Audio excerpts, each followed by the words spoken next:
മറ്റൊരു പീഡന കഥ കൂടി പീപ്പിൾ ടി വി പുറത്തു കൊണ്ടുവരികയാണ്. കൊല്ലത്ത് യുവതിയെ ആൽബത്തിൽ അഭിനയിപ്പിക്കാം, ജോലി നൽകാം എന്ന് പറഞ്ഞ് ഭീഷണിപ്പെടുത്തി നഗ്ന ദൃശ്യങ്ങൾ പകർത്തി പീഡിപ്പിച്ചു. വിവരങ്ങളുമായി രാജ്കുമാർ ചേരുന്നുണ്ട്. രാജ്കുമാറിനൊപ്പം ആ യുവതിയും ചേരുന്നുണ്ട്. രാജ്കുമാർ, ആദ്യം തന്നെ എന്തൊക്കെയാണ് വിവരങ്ങൾ?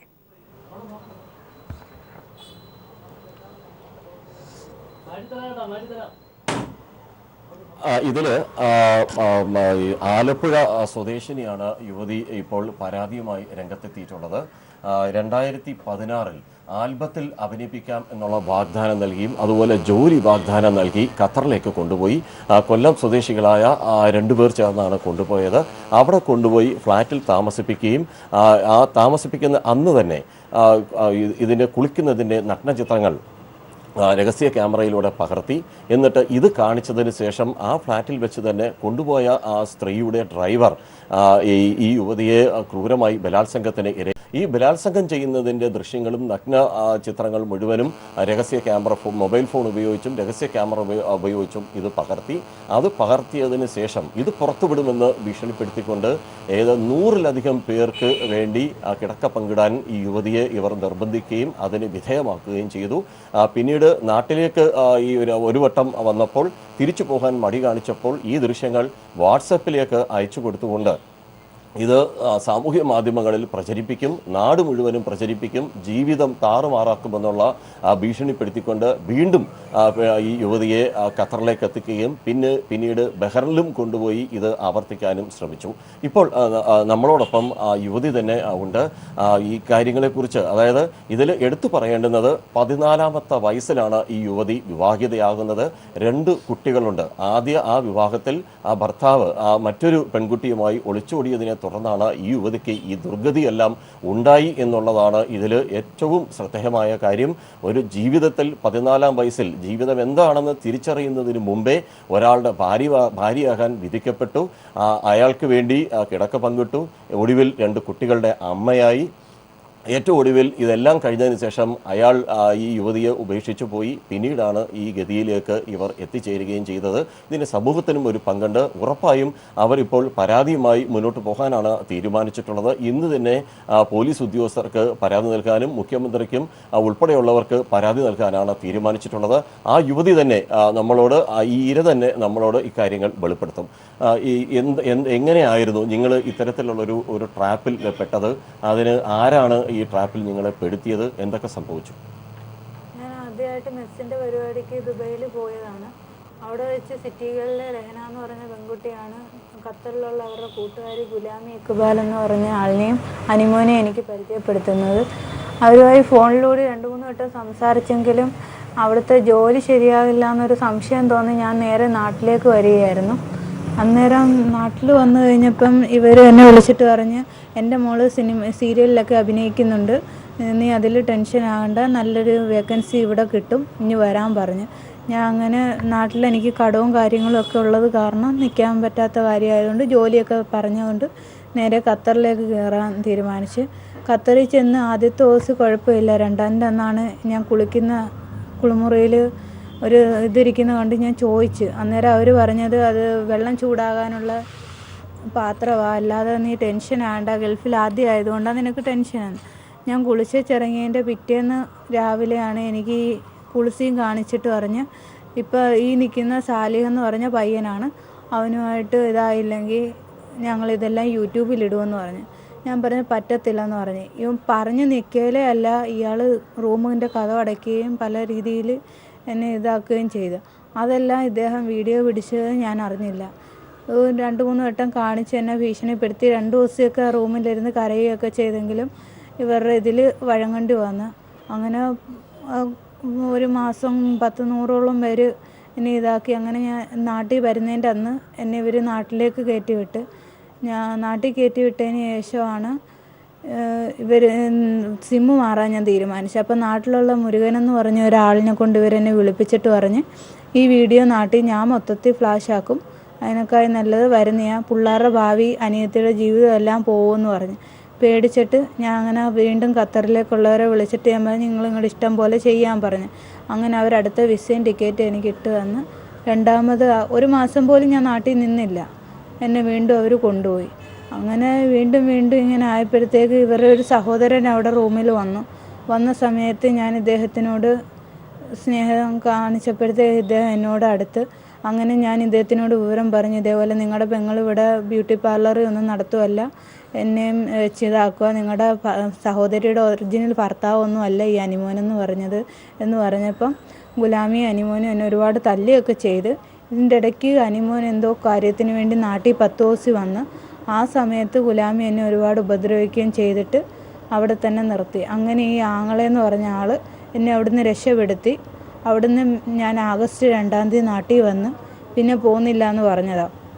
പിന്നെ ഇവർ ആങ്ങളെ തന്നെ എന്നോട് പറഞ്ഞ് നീ ഇനി ഇവരുടെ കൂടെ ഒരു ബന്ധമൊന്നും വേണ്ടാന്ന് പറഞ്ഞ് എല്ലാം ഇതായി നിന്ന് ഞാൻ നേരെ ഒക്ടോബറിൽ ഇവർ ഇക്കയുടെ വിസയിൽ തന്നെ ചെന്ന് ഞങ്ങൾ ഒരുമിച്ച് പിന്നെ അന്ന് മുതൽ ഇവർ ആങ്ങളെ എനിക്ക് സംരക്ഷണം തരുന്നത്, ചിലവിന് തരുന്നതും എല്ലാം ഇതെല്ലാം മറന്ന് ഇത് പശ്ചാത്താപിച്ച് എല്ലാം ഇതാക്കി എന്നെ നല്ല രീതിയിലൊരു ജീവിതം തന്നുകൊണ്ടിരുന്നതാണ്.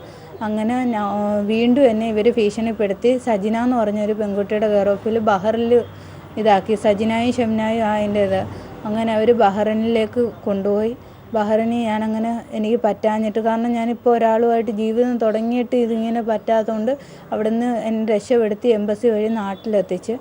ഇപ്പോൾ ഒരു സാമ്പത്തിക ഇടപാട് ഞാനും ഈ ഗുലാമിയും അനിമോനും തമ്മിൽ ഉണ്ടായിരുന്നു. അത് വെച്ച് സംസാരവും വിഷയങ്ങളും ആയതിനു ശേഷം എൻ്റെ ഭർത്താവായ ഈ പയ്യനെ ഒരുപാട് ഉപദ്രവിക്കുകയും കാര്യമൊക്കെ ചെയ്യുന്നുണ്ട്. കള്ളക്കേസ് കുരുക്കുകയും ഇദ്ദേഹം ആദ്യ വിവാഹം കഴിച്ച പെണ്ണിനെ കൊണ്ട് കേസ് കൊടുപ്പിക്കുകയും ഞങ്ങളെ നിരന്തരം ഉപദ്രവിക്കുകയൊക്കെ ചെയ്യുന്നു. എൻ്റെ വീട്ടുകാരെ എന്നെ ഉപദ്രവിക്കാനും ഒക്കെ നോക്കുന്നുണ്ട്. അങ്ങനെ പല പ്രശ്നങ്ങളും കാര്യങ്ങളും ഇപ്പോൾ ചെയ്തുകൊണ്ട് ഞാൻ എന്നെ ഈ അനിമോൻ്റെ വീട്ടിൽ ചെന്ന് ഞാൻ വിവരം പറയാൻ ചെന്നപ്പോൾ അവർ ഉമ്മായും വാപ്പായും എല്ലാം ഉപദ്രവിക്കുകയും അനിമോനും എല്ലാം ഭയങ്കര പ്രശ്നമായി. അങ്ങനെ കാര്യങ്ങളിലൊക്കെ നടന്നുകൊണ്ടിരിക്കുന്നത്. നിങ്ങൾ ആദ്യം വിവാഹിതമായത് ഏത് പ്രായത്തിലായിരുന്നു? എൻ്റെ 14 വയസ്സ് തന്നെ എൻ്റെ വീട്ടുകാർ കെട്ടിച്ചതാണ്. മാതാവിന് സുഖമില്ലാത്തതുകൊണ്ടാണ് വീട്ടുകാരത് ചെയ്തത്. 2 കുട്ടികളുണ്ട്. അവർ രണ്ടുപേരും ഇപ്പോൾ പഠിച്ചുകൊണ്ടിരിക്കുക. എല്ലാം അനിയത്തിയുടെ വിവാഹം കഴിഞ്ഞ് ഇപ്പോൾ എല്ലാം പ്രശ്നത്തിൽ ഇവരെത്തിക്കാൻ നോക്കുക. ഇനിയും ഇദ്ദേഹത്തിനെ ഉപേക്ഷിച്ചിട്ട് ഞാനിപ്പോൾ പ്രഗ്നൻ്റാണ്. അതും ഉപേക്ഷിച്ചിട്ട് വീണ്ടും ഇതിലേക്ക് തിരിയണമെന്നാണ് ഇവരിപ്പോൾ പറഞ്ഞുകൊണ്ടിരിക്കുന്നത്. എന്ന് പറഞ്ഞാൽ നിങ്ങൾ അറിഞ്ഞുകൊണ്ട് ഈ പീഡനങ്ങൾക്കെല്ലാം വിധേയമാകണമെന്ന് ഈ പറഞ്ഞ പ്രതികളായിട്ടുള്ള നിങ്ങൾ ആർക്കെതിരെയാണോ പരാതി പറയുന്നത് അവർ നിങ്ങളെ നിർബന്ധിക്കുന്നു എന്നാണോ? എന്നെ നിർബന്ധിച്ചുകൊണ്ടിരിക്കുക. അനിമോനും ഗുലാമിയും എന്നെ ഇപ്പം ഗുലാമിയെ വിളിക്കാൻ പറ്റാത്ത കാരണം അനിമോൻ എന്നെ നിർബന്ധിച്ചുകൊണ്ടേ ഇരിക്കുകയാണ്. അനിമോൻ പറയുന്നവരത്തൊക്കെ നാട്ടിലും പോകണം, പിന്നെ ഗൾഫിലും ചെല്ലണം എന്നാണ് പറയുന്നത്. അവരിപ്പോൾ തിരിച്ചു പോകാതെ നിൽക്കുന്നു, എന്നെയും കൊണ്ട് പോകാനാണെന്നാണ് പറയുന്നത്. ഇപ്പോൾ ഇതിൽ ആരെങ്കിലും നിങ്ങളെ ഇതുപോലുള്ള കാര്യങ്ങൾക്ക് ഇപ്പോൾ പ്രേരിപ്പിച്ചുകൊണ്ട് ഫോണിൽ വിളിക്കുന്നുണ്ടോ? എന്നെ ആരാന്നറിയില്ല. നെറ്റ് കോളിൽ നിന്ന് ഒരുപാട് പേര് ഇപ്പം വിളിച്ചുകൊണ്ടിരിക്കുന്നുണ്ട്. ഫോണിൽ ഒരുപാട് നെറ്റ് കോൾ വരുന്നുണ്ട്. അറ്റൻഡ് ചെയ്യുമ്പോൾ എല്ലാം അനാവശ്യങ്ങളാണ് സംസാരിക്കുന്നത്. ഞാൻ പക്ഷേ ഇപ്പോൾ ഫോൺ എടുക്കുന്നില്ല. എൻ്റെ ഭർത്താവ് എടുത്തിട്ട് സംസാരിക്കുമ്പോൾ അയാളോടും പറയുന്നത് സിമ്മ് മാറുന്ന സിമ്മ് മാറാൻ എന്തിനും ഇങ്ങനെ നിർബന്ധിക്കുന്നത്. ഇതെല്ലാം അന്വേഷിച്ചിട്ട് ഒരു ഇതുമില്ല.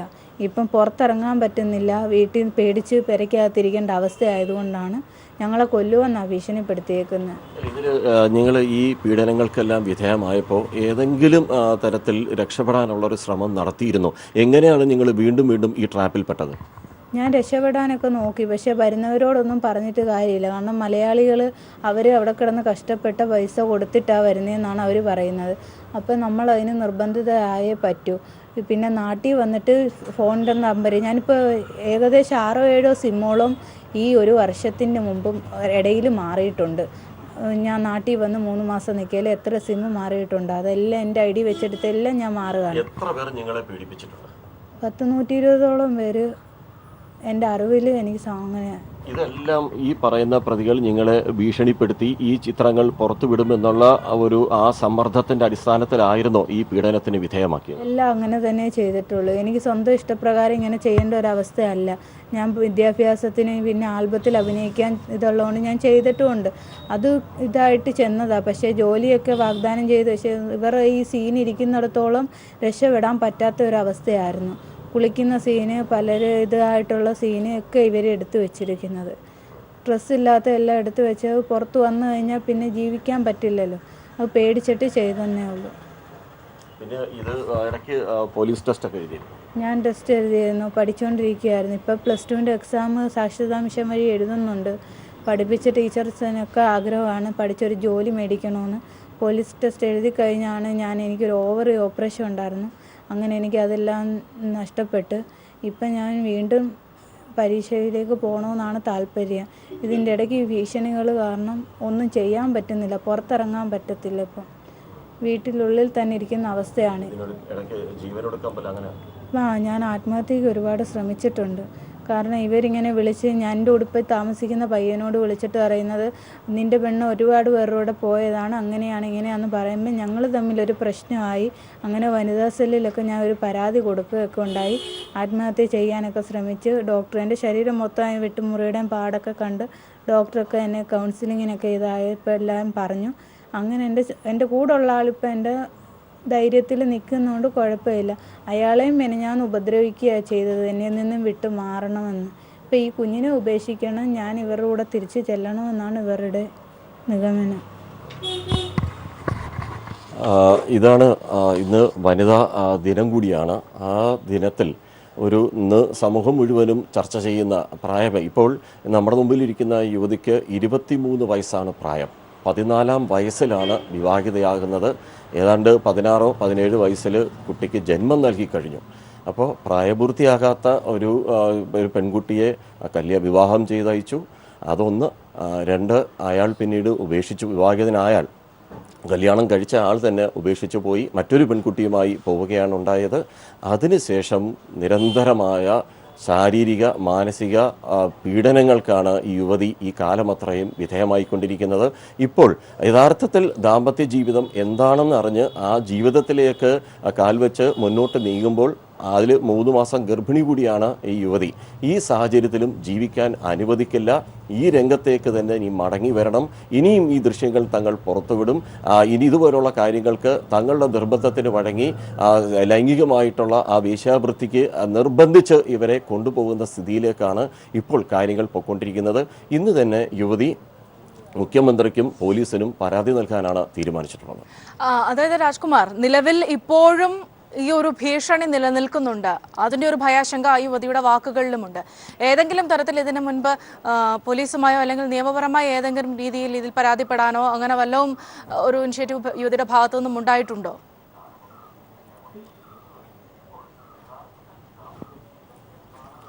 ഇതിനു മുമ്പ് എപ്പോഴെങ്കിലും പോലീസിന് ഇതുമായി ബന്ധപ്പെട്ട് ഇങ്ങനെ നിരന്തര പീഡനങ്ങൾക്ക് വിധേയമാക്കുന്നു എന്ന നിലയിൽ അങ്ങനെ ഒരു പരാതി പോലീസിലേക്ക് പോയിട്ടുണ്ടോ? അഥവാ പോകാത്തത്, അങ്ങനെ പോയിട്ടില്ലെങ്കിൽ പോകാതിരുന്നത് എന്തുകൊണ്ട്? ഞാൻ ബഹ്റിനിലെ കാര്യം വെച്ചിട്ട് ഈ ഗുലാമിയുടെ അനിമോൻ്റെ പേര് പറയാതെ ഷംനാടെ ഒക്കെ പേര് പറഞ്ഞിട്ട് ബഹ്റിനിൽ ഇത് വെച്ച് കേസ് കൊടുത്തിട്ടുണ്ട്, കായംകുളത്ത് കൊടുത്തിട്ടുണ്ട്. മുഖ്യമന്ത്രിക്കും പരാതിയൊക്കെ പോയതാണ്. പിന്നെ ഇവരുടെ പേരിൽ കൊടുക്കാഞ്ഞെന്ന് വെച്ചാൽ കൊല്ലത്ത് പേര് കേട്ട കൊട്ടേഷൻ ടീമൊക്കെയാണ് ഇവർ. അത് കാരണം പേടിച്ചിട്ടാണ് ചെയ്യാഞ്ഞത്. ഇപ്പോൾ ഇവർ കൊട്ടേഷൻ കാരണം പുറത്തു ഇറങ്ങാൻ വയ്യ, എന്താ മരിക്കണോ ജീവിക്കണോ എന്നറിയാൻ വയ്യാത്ത അവസ്ഥയായതുകൊണ്ടാണ് ഒരു കേസ് കൊടുക്കാമെന്നുകൊണ്ട് ഇറങ്ങി തിരിച്ചതാണ്. സൗമ്യ, അവിടെയും ഇതിൻ്റെ ഇത് കൊട്ടേഷൻ ഉൾപ്പെടെയുള്ള അത്തരം പ്രശ്നങ്ങളുടെ ഭയന്നാണ് യുവതി പോയില്ല എന്നിപ്പോൾ പറഞ്ഞിരിക്കുന്നത്. ഇവിടെ ഇവർ പ്രത്യേകിച്ച് ഇങ്ങനെ ചെയ്യുന്നവർ പലരും, നമ്മൾ ഈ കഴിഞ്ഞ സംഭവങ്ങളെല്ലാം നിരവധിയായ പ്രശ്നങ്ങൾ പുറത്തു വന്നിട്ടുണ്ട്. സ്ത്രീകളും അല്ലെങ്കിൽ കുട്ടികളുമായുള്ള ബന്ധപ്പെട്ട പ്രശ്നങ്ങളൊക്കെ തന്നെയും. ഇവർക്ക് മറ്റ് ക്രിമിനൽ പശ്ചാത്തലം ഉള്ളവരാണോ? അങ്ങനെ യുവതിക്ക് ഇവരുടെ കൂടുതൽ ഡീറ്റെയിൽസ് അറിയാമോ?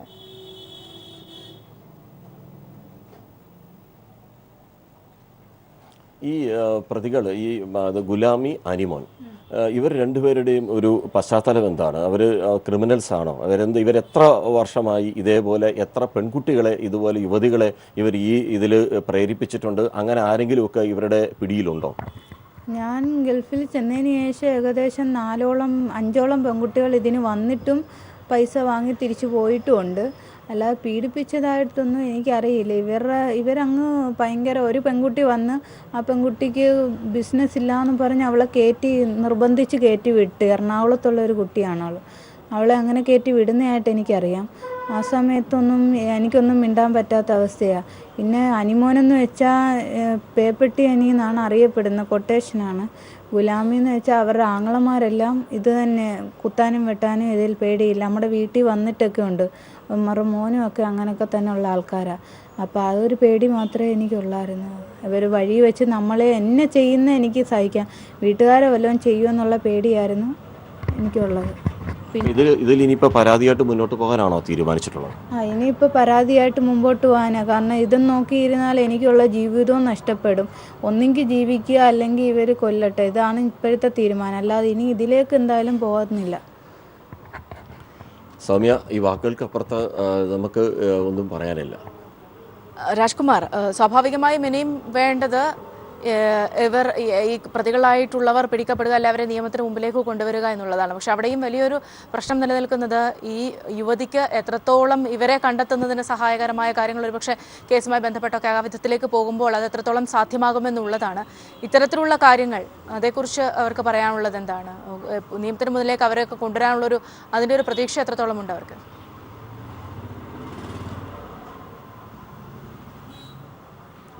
ഇനി ഇതിൽ ഒരു നീതി കിട്ടുമെന്നുള്ളൊരു പ്രതീക്ഷയുണ്ടോ? പോലീസിൽ ഇനി പരാതി കൊടുക്കാൻ പോവുകയാണല്ലോ ഇപ്പോൾ. അപ്പോൾ അതിൽ ഇവരെ ഈ പ്രതികളെ മുഴുവനും ചൂണ്ടിക്കാണിക്കാനും പ്രതികളുടെ ചിത്രങ്ങൾ അത്തരം കാര്യങ്ങളൊക്കെ പോലീസിന് കൈമാറുമോ? എൻ്റെ കൂടെ നിന്നുള്ള ഗുലാമിയുടെ ഒരു ഫോട്ടോ മാത്രമേ എൻ്റെ കയ്യിലുള്ളൂ. പിന്നെ ഇതിനെതിരെ തെളിവുകളൊന്നും ശേഖരിച്ച് ഞാൻ വെച്ചിട്ടില്ല. കാരണം ഇങ്ങനൊരു കേസ് കൊടുക്കേണ്ട അവസ്ഥ വരുമെന്ന് എനിക്കറിയില്ലായിരുന്നു. പക്ഷേ ഇപ്പം എൻ്റെ ജീവിതം എങ്ങോട്ടും എത്താതാകുന്ന താറുമാറിലേക്ക് പോകുന്ന ഒരു ജീവനും കളയേണ്ട അവസ്ഥയൊക്കെ വരുന്നതുകൊണ്ടാണ് ഞാനിപ്പോൾ ഇതിലേക്ക് തിരിച്ചത്. ഇനി ഒന്നുകിൽ കേസ് മുമ്പോട്ട് പോവുക, അല്ലെങ്കിൽ എന്നെ അവർ നശിപ്പിക്കുക. ഇത് രണ്ടിലേതെങ്കിലും ഒന്നേ സംഭവിക്കൂ. ഞാൻ സ്വയം എന്തായാലും ഈ കേസിൽ നിന്ന് പിന്മാറത്തുമില്ല. ഇത് പരാതിയായിട്ട് എവിടം വരെ പോകാവോ അങ്ങനെ തന്നെ പോകാനാണ് തീരുമാനം. സൗമ്യ, പരാതിയുമായി തനിക്ക് നീതി കിട്ടും വരെ ഏതറ്റം വരെ പോകാനാണ് യുവതിയുടെ തീരുമാനം? ഇന്ന് തന്നെ മുഖ്യമന്ത്രിക്കും പോലീസിനും പരാതി നൽകാനും യുവതി തീരുമാനിച്ചിട്ടുണ്ട്. ഏതായാലും വളരെ ഞെട്ടിപ്പിക്കുന്ന മറ്റൊരു പീഡന കഥ കൂടിയാണ് ഇപ്പോൾ പുറത്തു വന്നിരിക്കുന്നത്. യുവതി തന്നെയാണ് നമ്മളുടെ റിപ്പോർട്ടർ രാജ്കുമാറിനൊപ്പം സംസാരിച്ചത്. ആൽബത്തിൽ അഭിനയിപ്പിക്കാം, ജോലി നൽകാം എന്ന് പറഞ്ഞ് വിദേശത്ത് കൊണ്ടുപോയി നഗ്ന ദൃശ്യങ്ങൾ എടുത്ത് പീഡിപ്പിച്ചു. 100-ലേറെ ആളുകൾ ചേർന്ന് പീഡനം നടത്തിയെന്നത് അടക്കമുള്ള വളരെ ദയനീയമായ ഒരു യുവതിയുടെ ജീവിത സാഹചര്യം അതാണ് ഇപ്പോൾ പുറത്തു വന്നിരിക്കുന്നത്. ഏതായാലും കേസിലേക്ക് കടക്കുകയാണ്. പരാതി നൽകാൻ ഒരുങ്ങുകയാണ് ആ യുവതി. കൊട്ടേഷൻസ് അടക്കമുള്ള കാര്യങ്ങൾ നിൽക്കുന്ന വ്യക്തികളാണ് ഇതിന് മറുഭാഗത്ത് നിൽക്കുന്നത്. അതുകൊണ്ട് തന്നെ തൻ്റെ ജീവനിൽ തന്നെ പേടിയുണ്ട് എന്നവർ പറയുന്നു.